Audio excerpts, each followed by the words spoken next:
Welcome to Mishna. Salem, Mishna. Mishna. I'm going to discuss chopping wood. Right? So you had wood. Let's say you had a beam that broke. Right? It broke before the holiday. Could you use that as firewood? Let's say it broke on the holiday. Could you use that as firewood?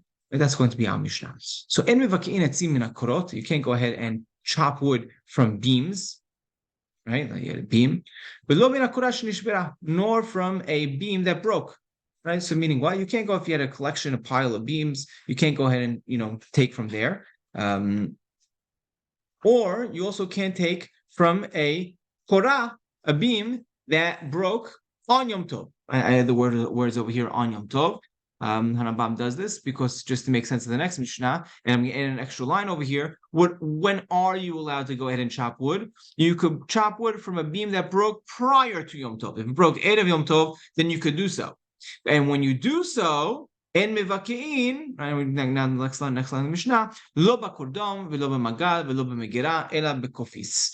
Right? So when you do so, you're not supposed to do it with an axe, with a saw, or with a sickle, rather only with a cleaver. Right? Same idea that it needs to be beshinui. Right? I actually pulled some of these images over here. Is the kordom. Is the magal is the sickle, right? Rather, it needs to be with a with the cleaver that we mentioned. And when you do it with the cleaver, and Rambam points out that it needs to also be with the thinner side, right? The cleaver has a thick side and a thin side on both sides of the handle, so it needs to be with the thinner side again. So it has to be b'shinu. Okay. Bait shuhu male pirot v'satum. Let's say you had a house that was filled with fruits and it was closed. It's closed off. You can't get it. What do? You want to eat these fruits on the holiday. Nivhat notel mimakom hapetach. Right? If it, opens up, it opens up a little, and a hole formed, right? In the wall, the roof. So what can you do now? Now you can remove it from that hole.